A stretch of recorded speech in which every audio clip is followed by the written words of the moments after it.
You played in your first couple years, but last year was your first year as a starter. Yes. What was the biggest improvement or the biggest thing you learned getting that much playing time last year? The feel of the game and getting that steady pace, getting that starting role, and just getting that feel of the game in and learning stuff. First 2 years you played on a limited basis, a part-time basis. Yeah. How frustrating was that, just going through the process of waiting your turn until it was your shot last year? You can't be too selfish out there. You want to help the team as much as you can. So I was on a lot of the special teams and, helping them there. And, just when I got my time in, I did as much as I could. So last year, before the start of the season, J.R. Richardson went down with a knee injury. Mm-hmm. Then Horace Richardson went down with a knee injury. Yeah. When it started to get thin at that position, did you guys have to change the way you played to put less of a risk of injury on the remaining guys? No, we just made sure, on scouts, when we were doing scout team, that we make sure both people didn't go up for the ball because, that's how JR got hurt. So we just make sure we were a little bit more careful. But we didn't change up any of our styles or anything to make sure we didn't get hurt. When you guys beat Fresno State in the Hawaii Bowl, yeah. You spent a lot of the day matched up against their freshman All-American, Devontae Adams. Yeah. Where did he rank among the better receivers that you matched up with last year? He's one of the top because he was an All-American, and there was also Tulsa's receiver, and there was a few more, but he was definitely ranked among the top, and he has high expectations this year, so he's definitely good. At one point, Derek Carr threw a ball to him in the end zone, yeah. which he dropped, and you got up and wagged your finger at him. Oh yeah. Was that something that you've done like through high school? Have you always been that way, or was that sort of spontaneous? I talk a little mess every now and then, but that game, it was hype. This is the bowl game. We were putting everything into it, so I was just letting them know I was there. We were talking back and forth the whole game. So was that partly sort of talking to yourself though? No, way of convincing yourself I can shut this guy down? Oh no, it was directly to him, letting him know I can shut him down. Coach Mason said that when he saw that play, obviously that's sort of the nature of the beast with cornerbacks. A lot of cornerbacks have a lot of swagger, a lot of self-confidence. Have you always been that way, or is that something that you've developed as you've played the position? Well, because I didn't start corner to my junior year in high school. So, it kind of developed. I always was, I talk a little bit every now and then. I'm more of the quiet guy. But, at those high stages, you got to let people know that you're there and make sure they feel your presence. And so. Is that something you learned from Acker? The ability to talk at the other guys? No, not really. I mean, he's good at it, right? He is definitely good at it. He talks a lot, gets in their head. But we just do it to have fun out there and, let people know that we're not backing down. Coach Mason and Coach Odom both have said that you've had a terrific camp this year as you get ready for this season. Mm-hmm. Specifically, they said your footwork is a lot better than in years past. Did you change your off-season and the way you worked on it over the off-season to get ready for your senior year? I just worked, went back to those fundamentals and really worked hard on backpedaling, braking, and everything. And now I'm more comfortable. So, that first year, you're trying to get in the flow of things. But I'm more comfortable now and injury-free, so that's definitely big. And I'm just going out there having fun and, getting back to those fundamentals of everything.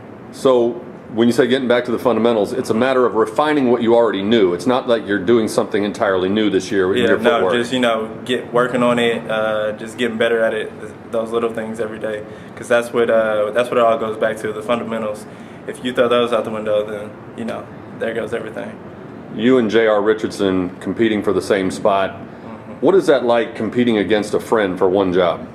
It's fun because, you get to talk smack, hey, I got more picks than you today, I got more PBUs, whatnot. But at the end of the day, we know we're both going to be out there. We're both going to see playing time. And, we're just trying to contribute to the team and get these wins and go to a BCS Bowl.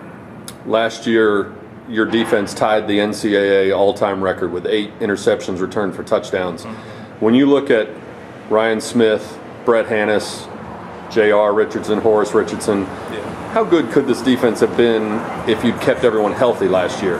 We'll never know, but I felt like we would have been great, but we can't worry about that because this year we're going to be even better than we could have been last year or than we were last year. So we're just focusing on now and going to be the best that we can be. In a conversation with Coach Mason the other day, he was obviously very proud of all those interceptions getting returned for touchdowns. But he also pointed out this defense was 109th in the country in total pass defense last year, and said, that's totally unacceptable. Yeah. That was one of his main focuses going into the offseason. Acknowledging the fact that you lost a lot of talented players who were seniors last year, how is this pass defense going to be better this year or different this year than last year's? We just have that. That inner, communication. Rambo started it. He's getting us all together, and we feel great out there. We feel like it's just flowing out there. The whole secondary, we're coming back. So we're trying to step up for the defense and be the leader of the team. We definitely want to get in the top 25 in all categories. So we're just going out there. How much do you know about the Texas Tech passing game? They got new coaches. Are you studying their personnel from years past, or what Coach Kingsbury did at A&M more? This recently we've been looking a lot at their spring game, but we also looked at what A&M has done and what they did against us. So we're kind of looking at that, but we're looking a lot at their spring game, and they have some pretty good receivers out there. They like to pass it. We heard that their quarterback went down, so 2 freshmen are fighting for the spot. We want to get out there, get the balls out the air, and get some picks. Beat that record. Do you believe the story about the quarterback? Some people are saying it's not true. That it's really not as bad as some of the initial reports. We can't worry about that. We just have to go out there and play. So we don't care who the quarterback is, and we're just gonna see who it is at game day. But we're gonna play no matter what. You said you looked at their spring game. How much do they really show in a spring game? Aren't those things pretty vanilla and pretty plain? Yeah, they try to keep it low key, but. You can't get away from too much of your tendencies. We look at some of the calls that they do to the receivers. Get a little edge, and maybe that's what they do. But you can't really get too far away from what you do as an offense. So we got a little bit from it, but we're just gonna go off that. How eager are you to get to an actual game and stop seeing Keenan Holman and Derek Thompson and Jeremy Johnson every day in practice? Okay, I mean, it was fun at the beginning, but you get kind of tired of it a little bit, so we can't wait to get to this first game, show everybody that SMU's back on it, and we're fighting for this BCS game that we can get into since we still have Big East rules. Those of us who watch you in practice every day, we've seen some of these freshman receivers make some catches. They got some guys with speed. You get to go against them every day. Yes. How good are these freshman receivers? They have a good class coming in. They just have to get in their playbooks, learn the routes a little bit more. But Sid and Jabryce, they're doing great out there. They just Jabryce needs to get in his playbook. I heard a little bit more, and Sid he get in his playbook a little bit. But they're both great out there. They have great hands, great speed. So it's fun seeing this class come in, and knowing what the future is going to be.